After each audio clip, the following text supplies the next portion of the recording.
परमगुरुभ्यो नमः। श्रीमदानन्दतीर्थभगवत्पादाचार्यगुरुभ्यो नमः। व्यासाय भवनाशाय श्रीशाय गुणराशये हृद्याय शुद्धविद्याय मध्वाय च नमो नमः। लक्ष्मीनारायणं नत्वा पूर्णबोधान् गुरूनपि कुर्मः श्रीकृष्णगीतायाः भाष्याद्युक्तार्थसङ्ग्रहम् अभ्रमं भङ्गरहितम् अजडं विमलं सदा आनन्दतीर्थमतुलं भजे तापत्रयापहम्। श्रीमतो राघवेन्द्रस्य नमामि पदपङ्कजे कामिताशेषकल्याणकलनाकल्पपादपौ अज्ञानतिमिरच्छेदं बुद्धिसम्पत्प्रदायकं विज्ञानविमलं शान्तं विजयाख्यगुरुं भजे। तपस्वाध्यायशुश्रूषा कृष्णपूजारतं मुनिं विश्वेशमिष्टदं वन्दे परिव्राट्चक्रवर्तिनं। ಶ್ರೀಗುರುಭ್ಯೋ ನಮಃ. ಆತ್ಮೀಯರೇ, ಇಂದು ಹಯಗ್ರೀವ ಜಯಂತಿ. ಈ ಹಯಗ್ರೀವ ರೂಪ ಬಹಳ ವಿಶಿಷ್ಟವೂ ಮಹತ್ವಪೂರ್ಣವೂ ಆಗಿರುವಂಥದ್ದು. ಭಗವಂತನ ಎಲ್ಲ ರೂಪಗಳು ಕೂಡ ಸಚ್ಚಿದಾನಂದಾತ್ಮಗಳಾಗಿದ್ದು ಗುಣಪೂರ್ಣವೂ ದೋಷರಹಿತವೂ ಆಗಿರತಕ್ಕಂತಹ ರೂಪಗಳಾಗಿವೆ. ಇಂತಹ ಅನಂತ ರೂಪಗಳ ಮಧ್ಯೆ ಹಯಗ್ರೀವನ ರೂಪ ಬಹಳ ವಿಶಿಷ್ಟವೂ ಮಹತ್ವಪೂರ್ಣವೂ ಆಗಿರುವಂಥದ್ದು. ಹೆಸರೇ ತಿಳಿಸುವ ಹಾಗೆ ಕುದುರೆ ಮುಖ ಮತ್ತು ಮನುಷ್ಯ ದೇಹದ ಮಿಶ್ರಣ ರೂಪ ಈ ಹಯಗ್ರೀವ ರೂಪ. ಶ್ರೀ ಹಯವದನ ರೂಪದ ಬಗ್ಗೆ ಹೆಚ್ಚಿನ ತಿಳುವಳಿಕೆಯನ್ನು ನಾವು ಈ ಸಂದರ್ಭದಲ್ಲಿ ತಿಳಿಯುವಂಥದ್ದು ಅತ್ಯಂತ ಅವಶ್ಯಕವಾಗಿರುವಂಥದ್ದು.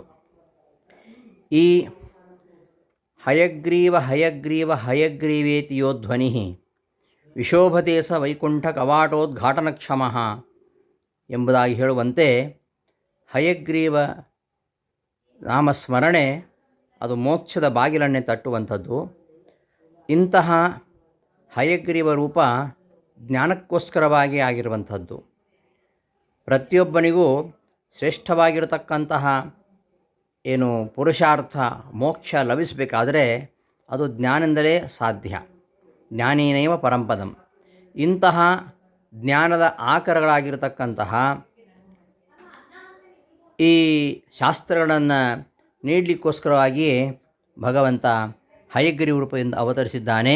ಬ್ರಹ್ಮದೇವರಿಂದ ಹಿಡಿದು ತೃಣಪರ್ಯಂತ ಎಲ್ಲ ಜೀವರಿಂದಲೂ ಕೂಡ ಅತಿ ಅವಶ್ಯವಾಗಿ ಆರಾಧಿಸಲ್ಪಡಬೇಕಾಗಿರತಕ್ಕಂತಹ ರೂಪ ಇದು. ಪರಮಾತ್ಮ ಈ ರೂಪವನ್ನು ಅನೇಕ ಬಾರಿ ಪ್ರಕಟ ಮಾಡಿದ್ದಾನೆ. ಮೊದಲಿಗೆ ಪ್ರಳಯ ಕಾಲದಲ್ಲಿ ಪ್ರಳಯೋದಕದಲ್ಲಿ ಮಲಗಿದ್ದ ಶ್ರೀ ಪದ್ಮನಾಭರೂಪಿ ಪರಮಾತ್ಮ ತನ್ನ ನಾಭಿಯಿಂದ ಬ್ರಹ್ಮದೇವರನ್ನು ಪಡಿತಾನೆ. ಅನಂತರ ಮಧುಕೈಟಭರೆಂಬ ಇಬ್ಬರು ದೈತ್ಯರು ಭಗವಂತನ ಕಿವಿಯಿಂದ ಉದ್ಭೂತರಾಗ್ತಾರೆ. ಪರ್ವತಾಕಾರವಾಗಿ ಬೆಳೆದು ಬ್ರಹ್ಮದೇವರ ಆ ಕವನನಾಳವನ್ನೇ ಅಲ್ಲಾಡಿಸಲಿಕ್ಕೆ ಉದ್ಯುಕ್ತರಾಗ್ತಾರೆ. ಆಗ ಅವರಿಗೆ ಪದ್ಮನಾಭರೂಪಿ ಭಗವಂತ ಕಾಣಿಸಿಕೊಂಡಾಗ ನಿನಗೇನು ವರ ಬೇಕು ಕೇಳಿಕೋ ಎಂದು ದೈತ್ಯರು ಅಹಂಕಾರ ನುಡಿತಾರೆ. ಪರಮಾತ್ಮ ಸರ್ವಶಕ್ತನಾಗಿದ್ದರೂ ಕೂಡ ನಿಮ್ಮನ್ನು ಸಂಹರಿಸುವ ವರವನ್ನು ಕೊಡಿ ಅಂತ ಕೇಳ್ತಾನೆ. ಆಗ ದೈತ್ಯರು ತಾವು ಭಗವಂತನಿಗೆ ವರ ನೀಡುವಂತಹ ಶ್ರೇಷ್ಠರು ಎಂಬ ಅಹಂಕಾರದಿಂದ ಬೀಗ್ತಾ ತಥಾಸ್ತು ಅಂತ ಹೇಳ್ತಾರೆ. ಪರಮಾತ್ಮ ಹಯಗ್ರೀವ ರೂಪದಿಂದ ಆ ಪ್ರಳಯೋದಕದಲ್ಲಿ ಮೆರಿತಾ ಇರತಕ್ಕಂತಹ ಆ ದೈತ್ಯರನ್ನು ಸಂಹಾರ ಮಾಡ್ತಾನೆ. ಮುಂದೆ ಬ್ರಹ್ಮದೇವರು ಸೃಷ್ಟಿ ಕಾರ್ಯ ಮುಂದುವರಿಸಲಿಕ್ಕೋಸ್ಕರವಾಗಿ ಭಗವಂತನ ವಿಶೇಷ ಅನುಗ್ರಹವನ್ನು ಪಡೆಯಲಿಕ್ಕೋಸ್ಕರವಾಗಿ 4 ಮುಖಗಳಿಂದ ವೇದಗಾನವನ್ನು ಮಾಡ್ತಾ ಬದರಿಯ ವಸುಧಾರ ಕ್ಷೇತ್ರದಲ್ಲಿ ಭಗವಂತನ ಪ್ರೀತ್ಯರ್ಥವಾಗಿ ಒಂದು ಯಜ್ಞವನ್ನು ಮಾಡ್ತಾರೆ. ಆಗ ಯಜ್ಞಕುಂಡದಿಂದ ಹಯಗ್ರೀವ ದೇವರು ಆವಿರ್ಭೂತರಾಗಿ ಚತುರ್ಮುಖ ಬ್ರಹ್ಮದೇವರಿಗೆ ವೇದ ರಹಸ್ಯಗಳನ್ನು ಪಂಚರಾತ್ರಾದಿ ಸಕಲ ಶಾಸ್ತ್ರಗಳನ್ನು ಉಪದೇಶ ಮಾಡ್ತಾರೆ. ಇಂತಹ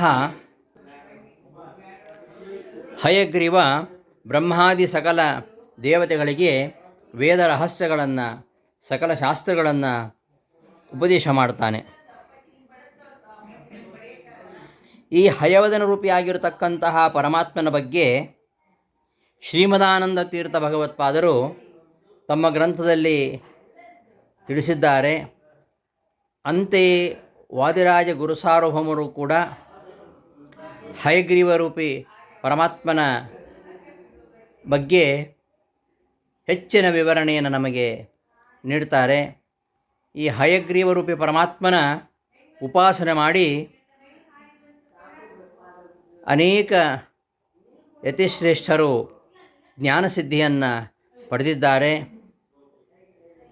ವಿಶೇಷವಾಗಿ ವಾದಿರಾಜ ಗುರುಸಾರ್ವಭೌಮರು ಅಂತಹ ಹಯಗ್ರೀವ ರೂಪಿ ಪರಮಾತ್ಮನ ವಿಶೇಷ ಅನುಗ್ರಹಕ್ಕೆ ಪಾತ್ರರಾಗಿದ್ದಾರೆ. ಹಾಗಾಗಿ ಅವರು ಪ್ರತಿನಿತ್ಯ ಹಯಗ್ರೀವ ಮಡ್ಡಿ ನೈವೇದ್ಯವನ್ನು ಸಮರ್ಪಿಸಿದರೆ ಹಯವದನ ದೇವರು ತಾವೇ ಪ್ರತ್ಯಕ್ಷವಾಗಿ ಸ್ವೀಕಾರ ಮಾಡಿ ಪ್ರಸಾದವನ್ನು ವಾದಿರಾಜರಿಗೆ ನೀಡ್ತಾಯಿದ್ರು ಎಂಬುದನ್ನು ನಾವು ಕೇಳಿದ್ದೇವೆ. ಇಂತಹ ಹಯಗ್ರೀವ ದೇವರನ್ನು ನಾವು ಹೇಗೆ ಚಿಂತಿಸಬೇಕು, ಯಾವ ಪದಾರ್ಥದಲ್ಲಿ ಕಾಣಬೇಕು ಎನ್ನುವ ಜಿಜ್ಞಾಸೆಗೆ ದಾಸರು ಉತ್ತರ ಕೊಡ್ತಾರೆ. ವಿಶ್ವವ್ಯಾಪಿಯಾಗಿರತಕ್ಕಂತಹ ಶ್ರೀ ಹಯಗ್ರೀವ ಚಿಂತನೆ ಬಹಳ ಸುಲಭ.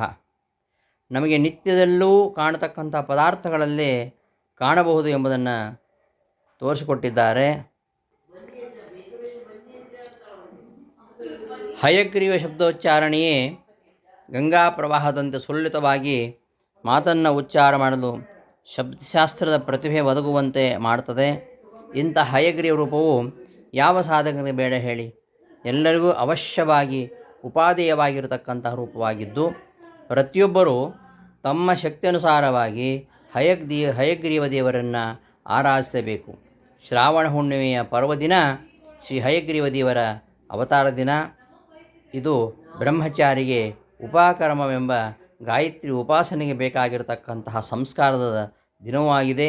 ಇಂತಹ ಪವಿತ್ರ ದಿನದಂದು ಆ ಹಯಗ್ರೀವ ಪರಮಾತ್ಮನ ವಿಶೇಷವಾಗಿರತಕ್ಕಂತಹ ಆರಾಧನೆ, ನಾಮ ಸಂಕೀರ್ತನೆ, ಅವನ ಮಹಿಮಾ ಸ್ಮರಣೆ ಇವುಗಳಿಂದ ಹಯಗ್ರೀವ ದೇವರ ಅನುಗ್ರಹವನ್ನು ಸಂಪಾದನೆ ಮಾಡಲಿಕ್ಕೆ ನಾವೆಲ್ಲ ಪ್ರಯತ್ನ ಮಾಡಬೇಕು.